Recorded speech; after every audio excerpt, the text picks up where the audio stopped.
देखिए chapter number 9 त्रिकोणमितीय के कुछ अनुप्रयोग। मतलब ये है कि त्रिकोणमितीय अनुपात जो हमने पढ़े हैं अब उनके इस्तेमालों के बारे में जानेंगे।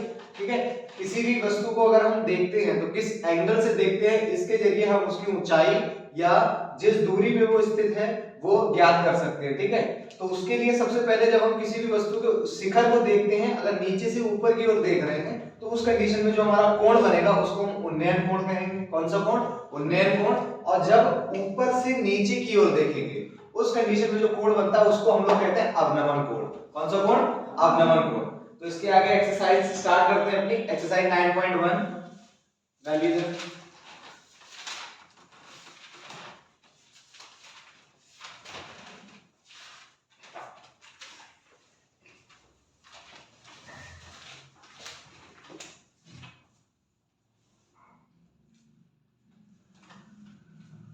एक्सरसाइज 9.1 क्वेश्चन नंबर पहला एनसीईआरटी का देखेंगे।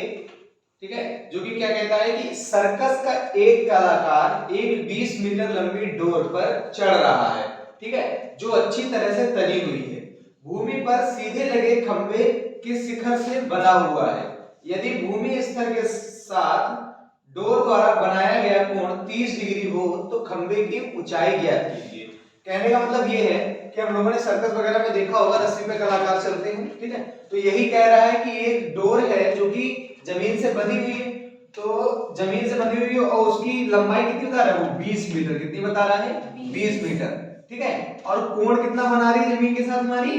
30 डिग्री। क्या बना रही है? 30 डिग्री। तो ये 20 मीटर ये बता रहा है। तो हमें जिस खंबे से वो बंधी हुई है ऊपर, तो उस खंबे की भूमि से ऊंचाई ज्ञात करनी है। क्या ज्ञात करनी है? ऊंचाई। तो मान लेते हैं ए बिंदु से वो जमीन पे बंधी हुई है। ठीक है, और खंबा हमारा क्या है? बी और सी। ठीक, अब यहाँ पे देखिए वो नीचे से ऊपर की ओर देख रहा है। कहाँ देख रहा है? नीचे से ऊपर की ओर। तो इस कंडीशन में कोण हमारा कौन सा हो गया? ये उन्नयन कोण हो गया ना। ठीक है, और नीचे से ऊपर की ओर देख रहा है। थीटा हमारा ए पे है, तो हमने बता चुके हैं कि जब थीटा हमारा, ये बात पता होगी कि जहां पे थीटा होता है तो थीटा के ठीक सामने जो भी हमारी भुजा पड़ती है वो हमारी क्या बन जाती है? लंब। और नीचे वाली क्या बन जाती है? आधार। और कर्ण हमेशा एक जैसा ही रहता है। तो यहां से अगर देखा जाए तो लंब हमारा कौन सा हो गया? बीसी। बीसी हमारा लंब हो गया। ठीक, आधार हमारा क्या हो जाएगा? एबी। हमें दिया क्या है? कर्ण दिया है 20 मीटर। क्या दिया है? कर्ण दिया है और एंगल दिया है। तो हम इसकी मदद से ये ऊंचाई ज्ञात कर लेंगे। ठीक, ऊंचाई हमारी लंब है, दिया हमें कर्ण है, तो लंब और कर्ण से रिलेटेड त्रिकोणमितीय का कौन सा अनुपात है कोई बताएगा? लंब और कर्ण से। लंब और कर्ण, जिसमें लंब और कर्ण इस्तेमाल होते हैं, कौन सा अनुपात है बताइए?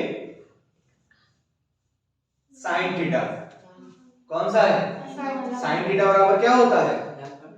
लंब बटे कर्ण। साइन थीटा और क्या होता है? लंब बटे कर्ण। तो इसमें हमें कुछ चीजें लिखनी पड़ेंगी। ठीक है, तो उसमें हम लोग लिखेंगे माना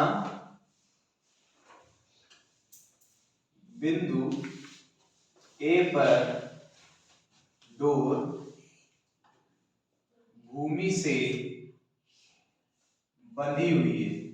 ठीक है, बंधी हुई है। बीसी खंबे की क्या है?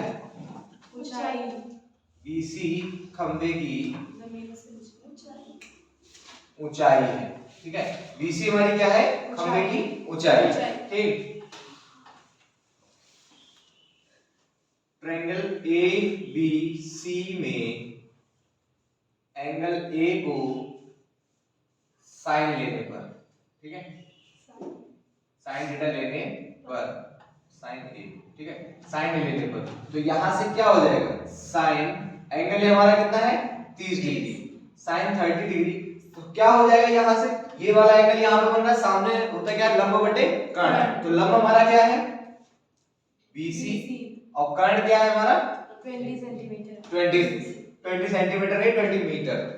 ठीक है, ये चीज पता है वो यहां तक कोई दिक्कत? ठीक है, यहां से हमारा हो गया।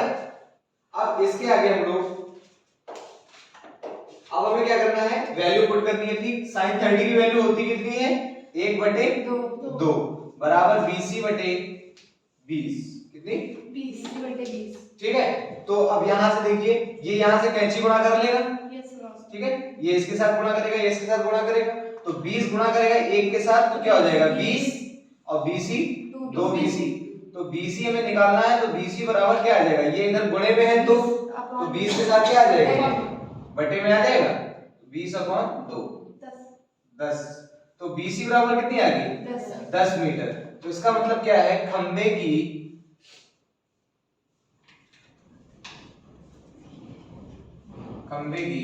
ऊंचाई बराबर कितनी आ गई हमारी 10 मीटर।